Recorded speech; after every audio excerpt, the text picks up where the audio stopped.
ranking every single Mad Max movie from worst to best. Peak action movies, I want them back. And after watching Furiosa, all I gotta say is, what a lovely day.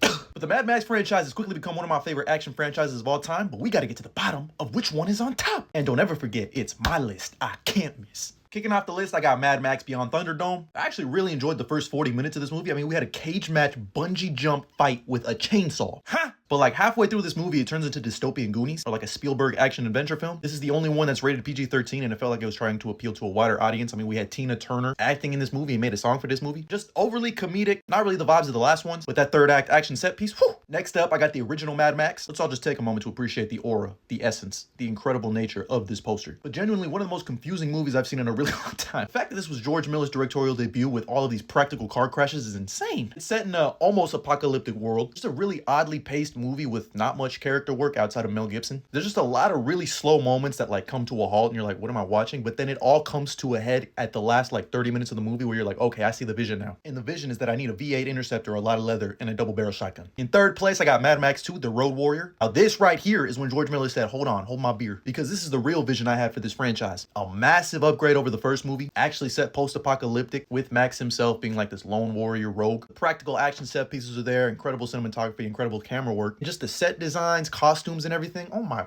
I know everybody in this world stank, but the villain is compelling, and again, the action just top tier. But in second place, I got our newcomer to the list in Furiosa. I want them back. You have it in you to make it epic. Anya Taylor-Joy as Furiosa is a fucking superstar. Chris Hemsworth gives us one of the most insane performances, like literally insane, maniacal, but I love it. And again, man, George Miller just got the sauce. He got the juice. And the crazy thing is, this movie has a lot more plot, story, and lore to it than the other ones, but I love the digital take and visuals that George Miller goes with these new movies. I think it fits the aesthetic in the world that he's trying to build out. And again, there's a 15-minute action sequence in this movie where I was just, my jaw was on the floor, I was enthralled, the score was going crazy, and this shit means something to me. But in first place, hands down for me personally, it's gotta be Max Mad Fury Road. Is this the best action movie, like, ever? The crazy thing is, Furiosa made me love this movie even more. I knew I was gonna love this movie within the first 5 minutes. Tom Hardy, Charlize Theron, Nicholas Hoult, they're all incredible in this movie. And while there's a lack of dialogue, action speaks for itself. This is just a pure adrenaline rush of a movie for chrome hearts. Metal as fuck. From the awe-inspiring and breathtaking visuals to the practical action set pieces again. Like, genuinely, minute for minute, I think this has to have the best action in any movie ever. What a lovely day. I'm just itching.